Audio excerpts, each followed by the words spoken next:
Well, good evening. Welcome back to episode 4 of our study of the book of Nehemiah. So let me say a prayer for us and we'll dive in. This is getting into the heart of the book. So let's pray. Lord, thank you for the mercy you've shown to us and for the grace you give us in our daily lives. We lift up to you our concerns and cares, our anxieties, our need for healing, and we know that you are with us. But we also thank you for the conveniences and the food that we have and the health that we have and all the good things you've given to us. I pray, Lord, you'd open our hearts and our minds as we study your word, that we might take very practical lessons for our endeavors today. In Christ's name, amen. Well, as always, here's the question number, so text your questions into that number. Those of you online, the handout is also online, so you can have a look at that. It's got some discussion questions on it for further thinking and further discussion. We're talking about the book of Nehemiah, and just a brief reminder, this is at the tail end of the Old Testament, both physically, it's actually in the middle of the books of the Old Testament, but it's chronologically at the end. So Nehemiah came back to the land of Israel about 445 BC.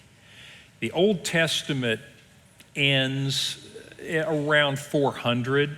There are just several little books that are written near the end of the Old Testament period, and then there's basically 400 years of silence, meaning no prophets from God, nothing happens for about 400 years, and then the prophecies in the Old Testament come true.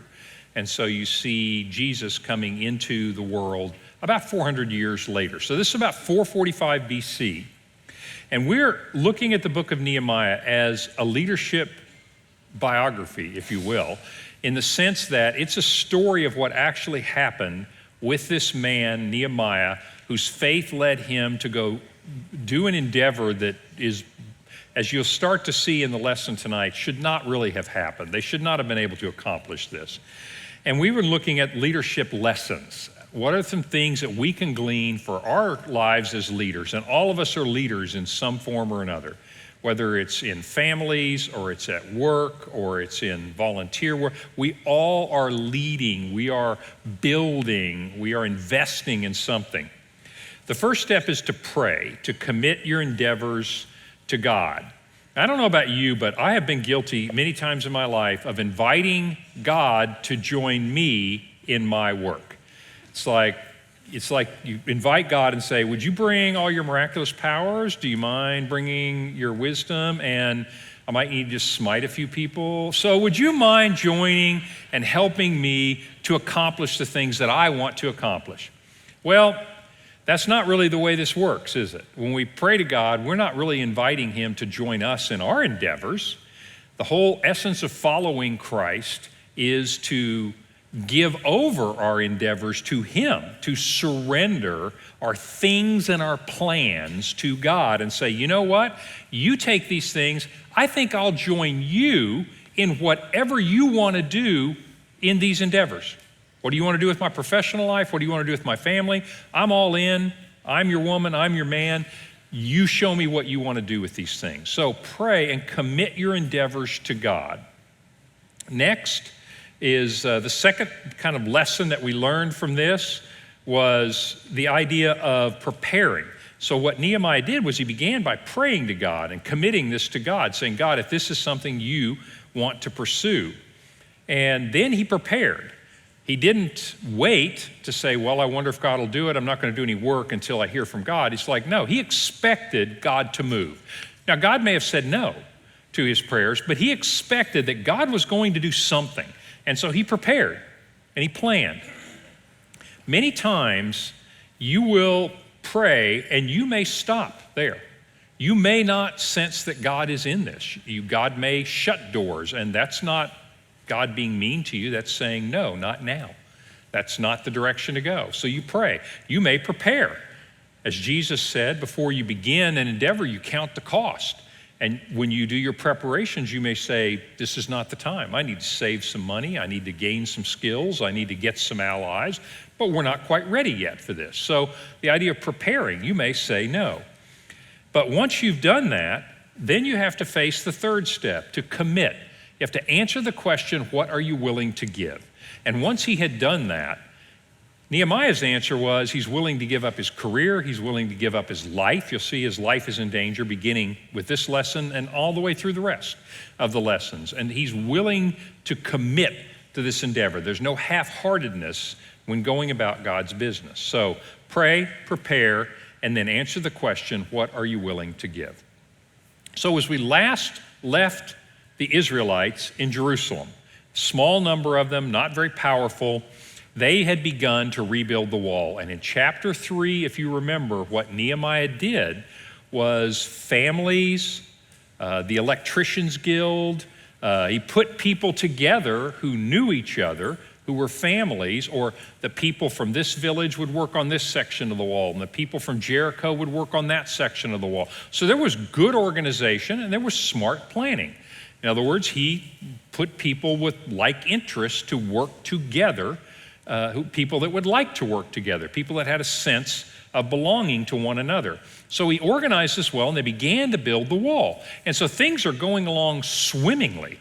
I mean, they really, in this lesson, they're going to get the wall to about half of its normal height all the way around. So they're doing well, setting the gates, and they're making great progress. And you think, well, this is going to go really quickly. This book should be over in another chapter or two. But chapter 4 brings in a new dimension. The people that lived around them began to realize this is not a joke. These people might actually do this. And so when Sanballat heard that we were building the wall, he was angry and enraged, and he jeered at the Jews. And he said in the presence of his brothers and the army of Samaria, "What are these feeble Jews doing? Will they restore this wall by themselves? Will they begin to sacrifice to their God? Will they finish this in a day? Will they revive the stones out of the heaps of rubbish and burned ones at that?" And Tobiah the Ammonite was beside him, and he said, "Yes, what are they building? If a fox walks on this wall, it's going to fall down." And here's Nehemiah's response. Nehemiah prays a lot. This is a prayer that's a little different. He said, "Hear, O our God, for we are despised. Turn back their taunt on their own heads and give them up to be plundered in a land where they are captives. Do not cover their guilt, and let not their sin be blotted out from your sight, for they have provoked you to anger in the presence of the builders." And so this is what's called an imprecatory prayer. That's a fancy word for God. If you want to smite them, we're fine with that. We really don't have any problem with this. In other words, he's saying, look, these people are our enemies, and God, don't forget that. They're our enemies, they're your enemies, because this is your business that we are about. And one of the key lessons here, and the idea is that if you're a leader, you should expect there to be resistance to what you're trying to do. I really think that anything you try to do is going to draw some resistance from someone. Anything you do is going to threaten somebody's position or power. But it seems to me in our culture, anytime you take a stand for something, anytime that you try to build something, construct something, whether you're trying to start a charter school or you're trying to put something in place to help children, whatever, it sounds crazy, but you're probably going to get resistance. It's going to threaten somebody's position. I learned this lesson a long time ago, and it's kind of an oblique lesson, but I learned this lesson on the golf course. So one day I'm playing golf with my father-in-law, and we're playing along, and we're hitting our approach shots to the green, and I hit this shot. It was bad. I mean, it just didn't go anywhere near where I wanted it to go. And I go, well, I can't be very happy about that. And he says, well, every golf shot makes somebody happy. And so I turn and I look at him, and he's smiling, and then I remember, oh, we got a bet on this hole. And then it hit me. I realized, that's a very wise statement. Every golf shot makes somebody happy, and it makes somebody unhappy. And you know, I realized as I got into the business world, everything that you attempt to do is going to make somebody unhappy. Well, that's what they found out. That's what Nehemiah realized, is that the people around there didn't want them upsetting the status quo. And that, as a leader, whether you're leading something in your business or you're changing something for your family or whatever it is, we all, and this is just human, we all have a little bit of an investment in the status quo, and we're a little bit averse to change. And so in some ways that can be a good thing. It's natural for people to be averse to change. In other things it can be very violent, is that people feel threatened by that change. They feel like their position is threatened. And that's what's happening here. They realize that if God builds his people back up, then they would no longer have unlimited power. And they were willing to do whatever it took to keep unlimited power. Well, I'd like to take a minute and take a little bit of a historical detour for two reasons. One, I want to tell you who these people are, because you're going to hear about them for the next few chapters. Who are the players? The second thing, the reason I want to do it is I want you to realize that your Bible is so corroborated by history. The Bible is not a book of fairy tales. The Bible is rooted in real people in real time. And everybody that's talked about in this story, there's archaeological evidence of them being around. So let me show you what I mean. So let me talk first about Sanballat. Sanballat was the governor, meaning the king of Persia, had these satraps or governors of different territories. And what he would do is he would appoint somebody the governor, and they could be the civil authority. They didn't have unlimited power, but they were answerable to the king, and they collected the taxes and they forwarded them back to the king. And as long as they were loyal to the king and did what they were supposed to do, they had pretty much unlimited ability to rule their area. So Sanballat was the governor of Samaria. And Samaria is the northern half of Israel. And today they call the West Bank Judea and Samaria. That's what the Jews call it, because this is the traditional name of that area. So I want to show you about an interesting archaeological find, and it came from a place in Egypt. This is Elephantine Island. It's in the Nile River. You're looking at the Nile River, and by the way, this is where it is. So that river is near Aswan, the big Aswan project. It is in the southern part of Egypt, and there were all kinds of documents stored there. And in those days, you would find pieces of pottery called ostraca, and the pieces of pottery would have writing on them. And that was great because that was permanent. I mean, and they were still there. And these are found in the 1900s. So this is not a very old find. You would also have leather, that they would have tanned leather, and they would write on it with ink, and that's called parchment, and they roll it up, and it lasts very, very long time. And then you would also have papyrus, which is paper, and in a dry climate like Egypt, paper will, if it doesn't get wet, will last a very, very long time. And obviously these were found in 1900. They'd been there for right around 2,300 years. So they found a big cache of documents buried there in Elephantine. It's called the Elephantine Papyri, or the Elephantine Ostraca.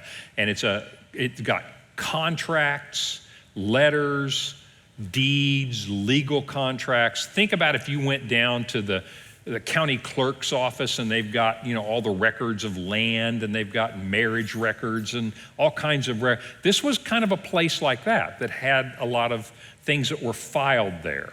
And so it was a legal repository. And they dug up a number of things there, but one of the documents is of tremendous interest to us. This is written on paper. That's papyri. So it's very much like a thick, rough paper. This letter dates to 407 BC. Now that's interesting because we're in the time period of 445 and beyond. So all the way down to this time. In this letter, discovered there in 1909, it's got 30 lines of text. That is Aramaic. Aramaic is a lot like Hebrew, but I want you to think of it today as maybe like Syrian. So Syria used to be called Aram. And the language, Jesus spoke Aramaic, by the way. The Aramaic had replaced Hebrew by the time of Jesus as kind of the usual talk. But if you understand Hebrew, you can understand Aramaic, and some of your Old Testament's written in Aramaic. So if you read Hebrew, you'll be able to read the Aramaic as well. So they're very, very close languages. This is written in Aramaic, but the interesting thing is, in this letter, Sanballat the Horonite is mentioned as the governor of Samaria. So in other words, there's contemporary evidence archaeologically of this guy that's in the Bible. The other interesting thing about Sanballat, before we move on from him, I want you to know he really existed. He really had the position that the Bible says he had. But there were also a lot of interconnectedness between Sanballat and some of the leaders of the Jewish people that had been living there. This is later in the book of Nehemiah. And he's talking about another issue, but listen to this. Didn't Solomon, king of Israel, sin on account of such women? He's saying, look, some of you have married women who weren't Jewish. And he said, Solomon did that, did not work out well for him. Foreign women made even him to sin. In other words, it's a temptation to leave your God. And in verse 28, he says this, and one of the sons of Jehoiada, the son of Eliashib the high priest. So let me translate that. The grandson of the high priest, this is the guy that's actually supposed to be following the law of Moses, was the son-in-law of Sanballat the Horonite. And so the political marriages and connections, so Sanballat's daughter was married to the grandson of the Jewish high priest. And I just want you to file that away, because I don't want you to think about the Jews were just there in a vacuum. They're trying to exist, and one of the ways they did was they began to integrate with the people around them. Second, let's talk about Tobiah. Tobiah is an interesting guy, and he is called Tobiah the Ammonite. It turns out he's actually a high official. He's part of a dynasty that was before him and after him. Ammon is basically this area here. It later became Nabatea, but think about on the east side of the Dead Sea, and Tobiah was kind of head of this province, if you will. The Ammonites, they're an ethnic group of people, but they also had a territory there on the east side of that. Tobiah is also known from history, and in fact, Tobiah is part of a dynasty. You know how the Caesars all had the family name Caesar? You had Julius Caesar and Augustus Caesar. I mean, it was a last name, but it was kind of more of a title, but it went down through the family. Herod, the Herod family. You had Herod the Great, you had a bunch of the boys, and in the New Testament, you get Herod Antipas and Herod Philip, and in other words, they kept that family dynastic name. Tobiah is a family dynastic name. In other words, his dad was probably in charge of this area. His son after him is in charge of this area. In fact, and by the way, I'm going to show you this place, but I want to tell you where it is. It's in modern day Jordan. It's right around there, because today this is Jordan on the east side. And so in modern day Jordan, there is this palace, and it belongs to the Tobiads, the Tobiad dynasty. So Tobiah and his family ruled this area, and this is the castle. I cannot tell you what state this castle was in the time of our Tobiah, but this is a castle built for this dynasty, and it's on the eastern side. This was discovered in 1889, and this is an old photo, obviously, of the palace. The interesting thing is you can't really see it, but that is an inscription in the stone. It is in Aramaic, and it says Tobiah. And so this Ammonite named Tobiah is actually part of a dynasty whose existence you see there. This is an interesting little place, hard to get to, so I'm going to go ahead and show you pictures. This is another picture of the palace, and I want to do a close-up right here. This is walled off because this is some beautiful little art. This is a lion carved into the side of the Tobiad palace. So Tobiah the Ammonite and that whole dynasty was also interconnected to the Jews that lived there. So in Nehemiah chapter 13, he also talks about this. Now before this, Eliashib, at one point in the work, by the time we get to 13, Nehemiah goes back to see the king after many years. He goes back to see the king and said, wow, thanks so much for letting me go. I told you I'd come back. It's successful. Thank you very much. They had a big homecoming. They hugged, they cried. And he gets leave from the king to go back and live out his life there. But while he's gone, Eliashib, the priest, the high priest, who was appointed over the chambers of the house of our God. What does that mean? In the temple itself, they built a kind of a small temple, but they kind of rebuilt the temple. And in the temple, there are all these storerooms. Why? Because the Jews were supposed to bring a tenth of all their produce, and they'd store it in the storerooms. They would pay a tax to the temple, and they would store some money there. So the temple had storerooms as well. And so Eliashib, the high priest, who was related to Tobiah, so they also have intermarried their families.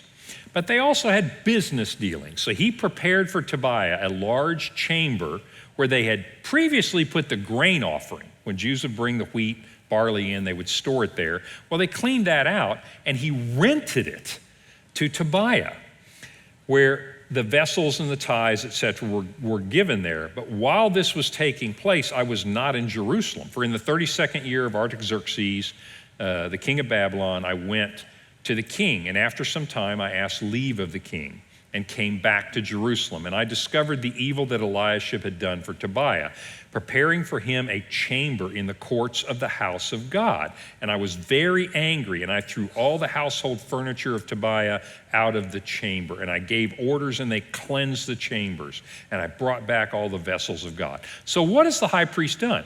He's got Tobiah, who their kids are somehow intermarried and related, says, hey, I got a business deal and I need a place. Why don't you rent me one of the rooms in your holy temple, and I'm going to store, all my product there for my auto parts store. Whatever the guy's running. It's kind of a commercial endeavor. It's like, are you kidding me?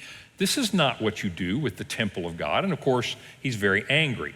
My point in telling you that, though, is that all of these rulers around have ties, and that complicates everything for what Nehemiah is doing. You rarely, as a leader, get to work in a vacuum. You rarely get to work where it's just all clean cut and there's no messy connections with what you're doing. And so when Tobiah and Sanballat are angry at him, it's putting a lot of stress on some of the leaders of the Jews as well. And so you should expect that maybe Nehemiah is going to have some resistance from inside his people. Hold that thought for next week. But for now, he's got to deal with the people outside. Well, there's one more person. Down in the southern part, you're going to hear him mentioned, but Geshem the Arab. And so he's ethnically an Arab. Arabic people are an ethnic group of people. And I'm going to show you another map, because the Arab area, this is called Idumea. This is where Herod the Great is going to come from in about 300 years. That's where he's going to be born. But I want to show you a map. I want to zoom out because this little kingdom of the Arabs is bigger. So on this map, I want you to see this is the Dead Sea. Here's Jerusalem right there. And so this is Idumea. But I want you to realize that this Arab kingdom, which is still ruled by the Persians, but this Arab kingdom is huge. So this is Saudi, right?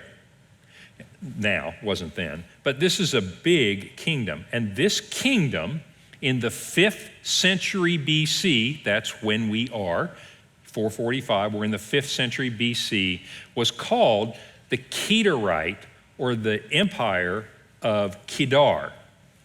That is really interesting because we actually know a little bit of that from the Bible. So where did these people come from? Let me take you all the way back to Genesis. So we're at 445 BC. I want to go back to 2000 BC, all the way to the book of Genesis and Abraham. And you remember Abraham had 2 sons. So he has Ishmael, the older son, and he has Isaac.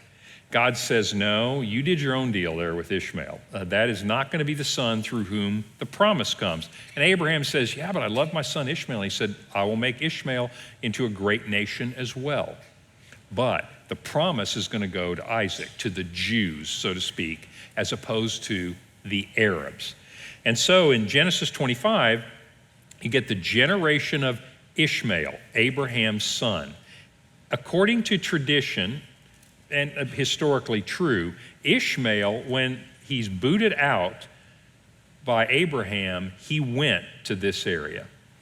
And he has 12 sons, and you get 12 tribes, and these become the 12 tribes of Arabia. This is, according to the Bible, where the Arab people come from. And that's why when Islam, I'm skipping around in history now. So Islam, I'm 600 AD, all right? But these Arab people who trace their ethnic lineage back to Abraham through Ishmael, when Islam comes along and Muhammad comes along, he's related all the way back to Ishmael to Abraham. And so he said, actually, we should be the people of promise.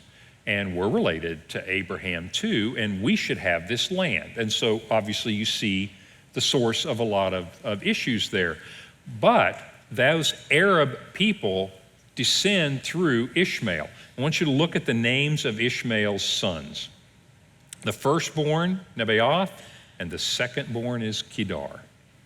Well, that's interesting because 1,500 years later, you have the empire of Kedar. And so that name goes back. And so this would be the tribe of Kedar who in the 5th century BC basically is ruling this area. These are the descendants, the Arab descendants through Ishmael that are ruling this. So these are a group of Arabs. So Geshem is an Arab. Well, it was an interesting find. There are actually a lot of finds, but this is really a cool silver vessel that was found in Egypt, and there is an inscription on this, and it talks about the king of the Kedarites. This inscription is from this time, 5th century, so it's from the time that we're talking about. And in this inscription, the king of the Kedarites is named Gashmu, which is Geshem. That's, in Hebrew, it's Gashmu, but it comes into English as Geshem. And so that is the guy that Nehemiah is talking about, and he was the king of that big area at the time of Nehemiah. And so I know I'm going into a lot of detail on this, but I wanted you to see two things. I want you to know a little bit more about these people, but I also want you to know that, wow, this book of Nehemiah is a historical document. And what the people he's talking about and the events that he's talking about are corroborated, which is amazing. Archaeology of that time, literally findings that are coincident with what's happening here. So Sanballat was angry when he found out they were building the wall. So you have Sanballat, and you have the standing army of Samaria. You have Tobiah, who's part of this dynasty of Ammon and this territory. You have Geshem, who is the king of this big Arab area, and you have what are called the Ashdodites. And basically what that means is you have a king of a city, the city of Ashdod, which these are the descendants of the Philistines people. Now they've intermarried and so forth, but these are probably native Greek people from way, way back. So basically they're surrounded, and when the text goes on, it's going to talk about the Arabs and the Ashdodites and Tobiah and Sanballat and Geshem, and I wanted you to have in your mind that right here in Little Jerusalem, while they're trying really hard to rebuild this wall, everybody around them is mad at them about it. Okay? Question? Are the modern day Jordanians the Ammonites? Yes, let me answer that. That's a good question. I want you to think a little less linearly about this because a lot of time has passed. Modern day Jordan occupies the territory of the ancient Moabites and Ammonites. Okay, so yes, in that sense. Those people, the Ammonites who lived in that territory in, say, 445 BC, 2,500 years later, it's a little bit of a stretch to still call them Ammonites. Does that make sense?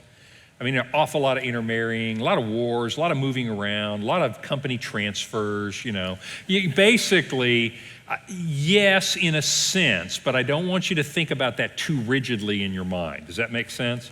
A lot happens in 2,500 years. But historically, those are the people that lived in Jordan.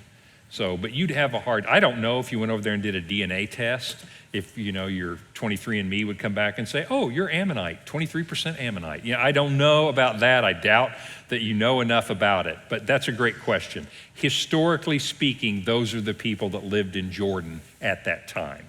Jordanians today are probably a little more unique mix from the last few hundred years, but good thought. But don't think too rigidly, like Jordanians today, just like the Ammonites 2,500 years ago. Not exactly. So what happens then?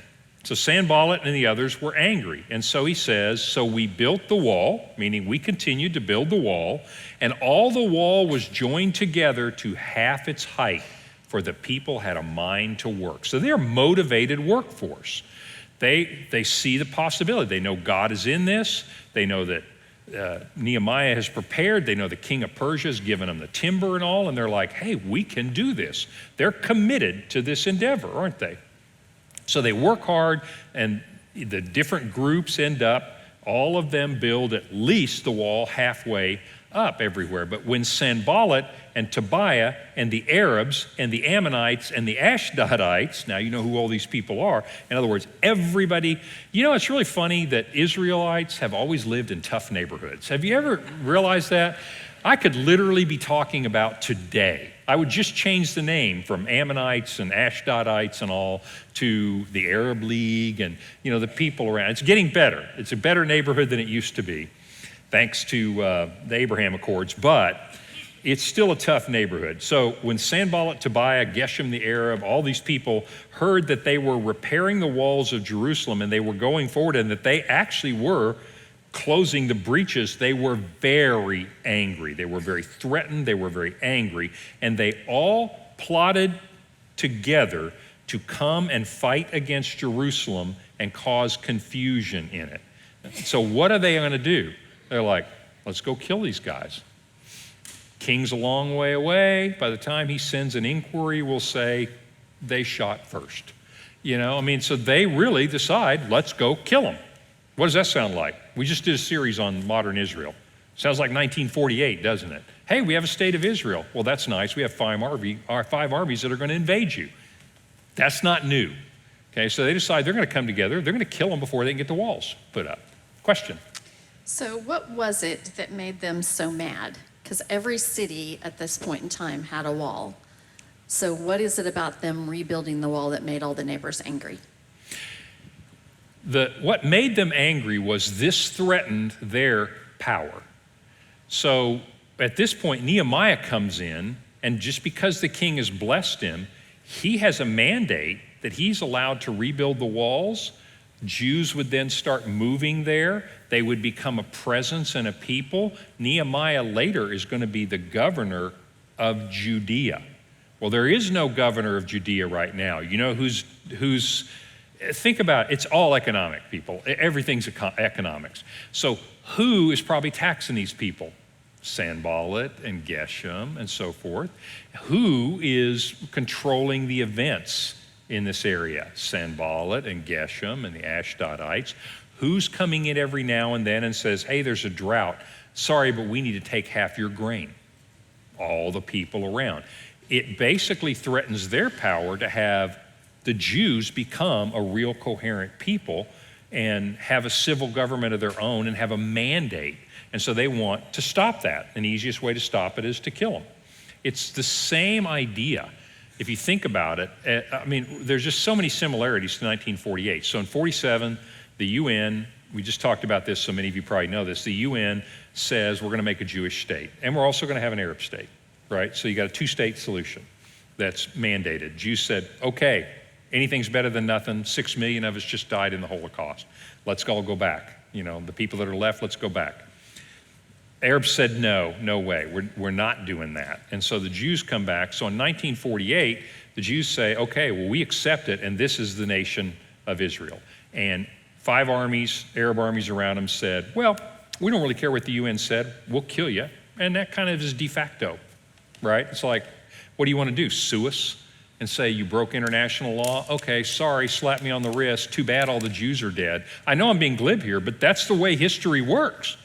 It's like, well, a king might get mad at us, but really, what do you want to do when all the Jews are dead? It's like, well, okay, can't fix that, so let's just move on. That's the way the world works, and that's what these guys decided to do. But listen, this is my favorite verse in the book of Nehemiah. Well, today. It's my favorite verse in the book of Nehemiah. What did Nehemiah do? We prayed to God and we posted a guard. We prayed to God and we posted a guard. That is a great little model for Christian living. Pray to God and we acted. And those two things are not opposed to one another. You can literally commit the endeavor to God and you can get off the couch and do something too. Augustine is attributed to having said this. A lot of people, it's hard to know who actually said it, but it's really good. And you've probably heard it before. It says, pray as if it all depended on God and work as if it all depended on you. Pray as if it all depended on God, which it does, but work as if it depended on you. Actually, that's a nice little harmony. He said, look, we prayed to God because we know he's our source, and we posted a guard. It's like, well, we're not going to let him just run over us. You know, our God will save us, but he might save us because we're defending ourselves. So we prayed to God and we posted a guard. I love that phrase because for us as Christians, sometimes, you know, and the secular idea is it's all on us. And sometimes we can say, well, it's all on God. But God's people have historically said, we prayed to God. It is his endeavor, and we're going to get busy working.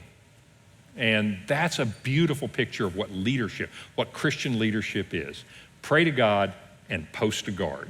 And so that's what they did. Well, in Judah, it was said, the strength of those who bear the burdens is failing. There is too much rubble. By ourselves, we will not be able to rebuild the wall. And our enemies said, they will not know or see till we come among them and kill them and stop the work. What are they saying? Perfect time to attack. There's all this rubble. We're going to come. And let me tell you what they did. You can tell this from the rest of the text. They basically brought their army up and they stand about 100 yards away and go, well, what are you going to do now? If you guys get busy and we see an opportunity, we're going to attack you. And so you can't really build the wall, can you? I mean, because you got this army around and these guys are going to take an opportunity to kill you if you can. And so what they thought is the wall's not built. They don't have a really good defense. There's a bunch of rubble. They won't see us till we're right up among them and we'll kill them and stop the work. At that time, the Jews who lived near Sanballat and Ashdod came from all directions and said to us over and over, you must return to us. In other words, quit doing this, leave it alone. These people are going to kill you.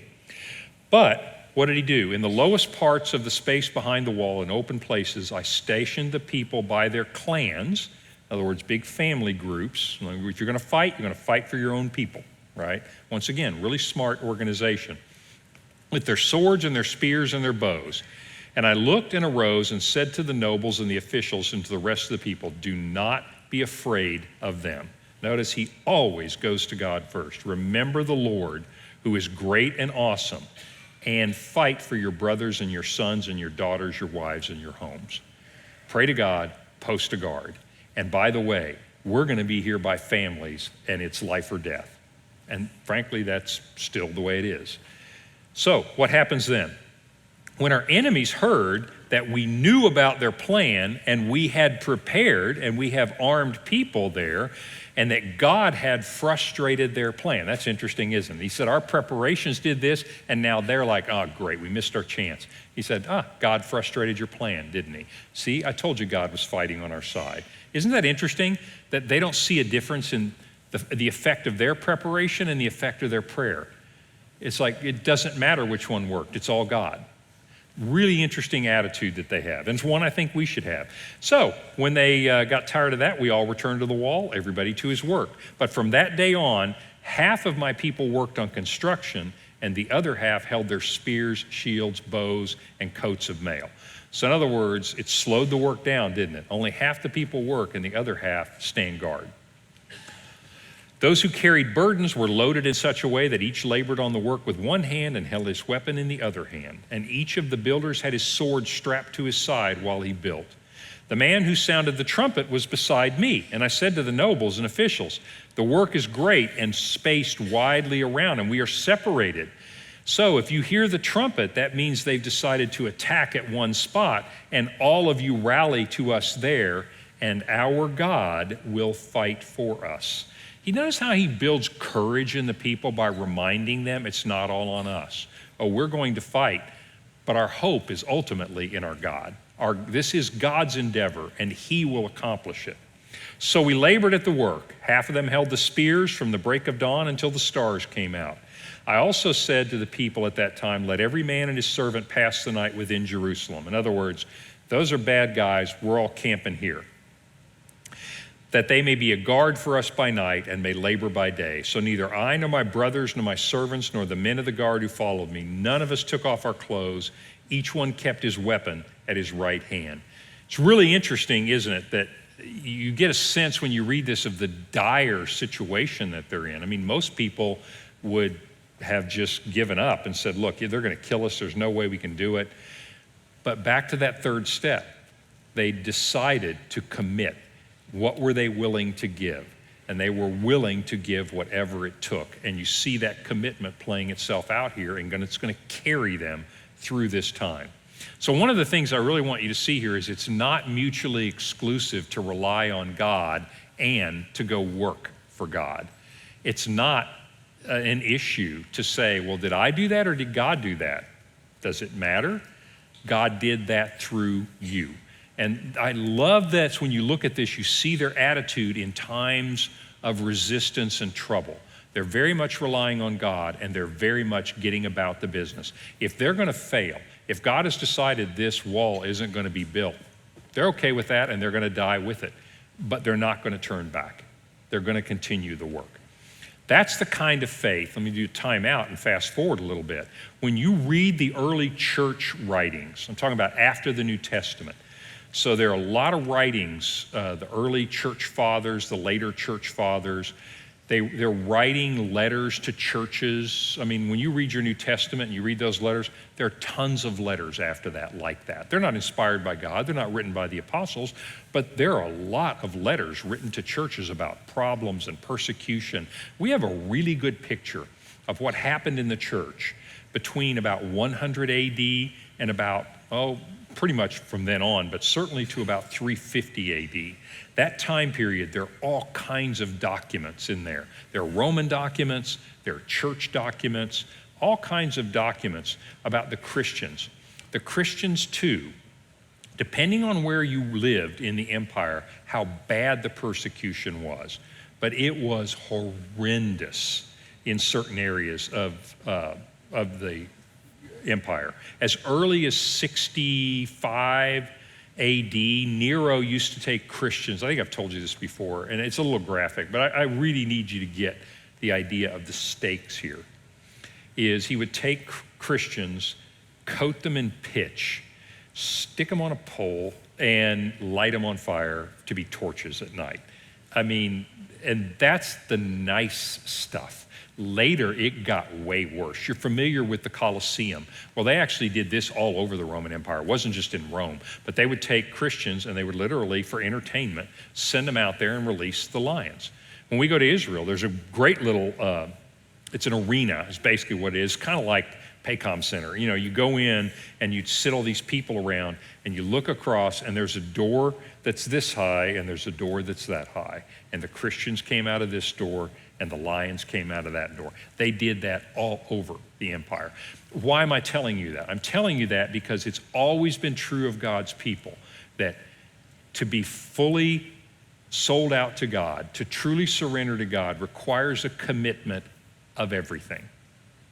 Sometimes you think, well, it's easy to be a Christian. I trust in God, and that is true. Place your trust in Christ. What does that mean? It means everything. And so the commitment throughout the centuries of God's people to God is amazing. And here's the thing, I'm not trying to make you feel bad, but I've got to be straight with you. That's still the same commitment level that God expects today.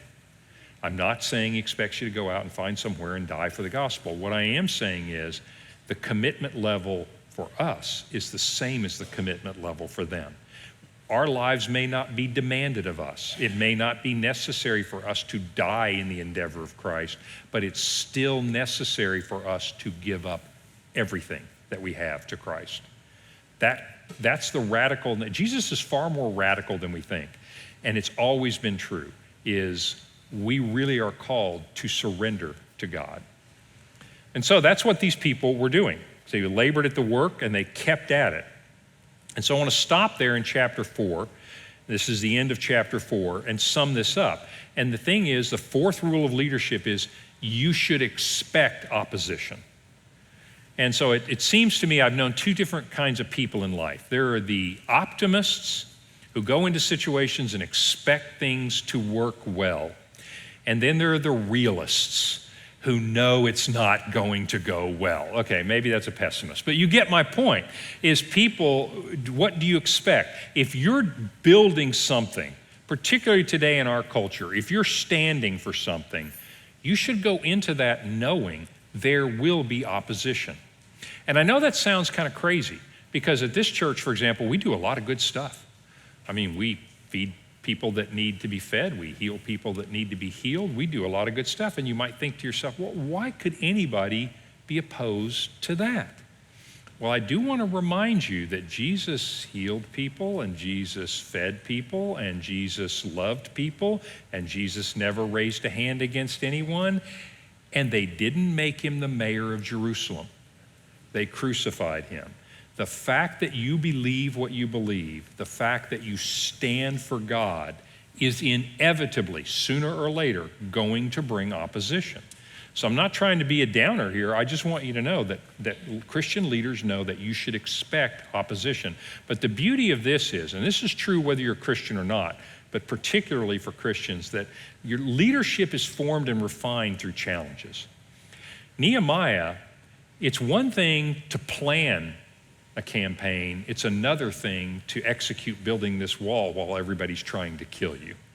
And leadership is refined, faith is refined in the challenges. Now, I would tell you this, just hearkening back to a more secular example in the business world, did a lot of deals in my career, some successful, some unsuccessful.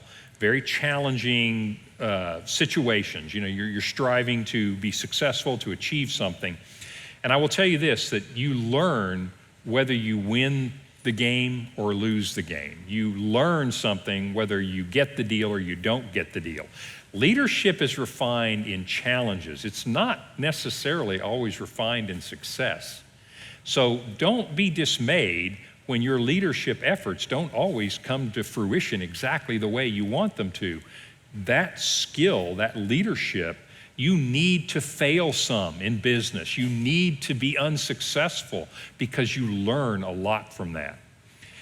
We as Christians will go through difficulties because faith is refined in the fire of challenges. And that's what you're going to see with Nehemiah and the people. You start out building the wall and it's going well, and all of a sudden the opposition comes and you realize they're still there. They're still committed. And actually, their faith is going to be a lot stronger on the other side of this than it was on the front side of this. So win or lose, leadership is formed and refined through the challenges that we face. Well, next time, chapter 5, they've pretty much thwarted the external challenges. They had their chance to attack while they could, but every day made the Jews a little stronger, made the wall a little higher, made their preparations a little better, and so their enemies changed tactics a little bit, and they decide to start sowing dissension from within. So not only as a leader do you have challenges from outside, sometimes your biggest challenges are going to come from inside, and that's what we're going to talk about next time. Thanks, guys.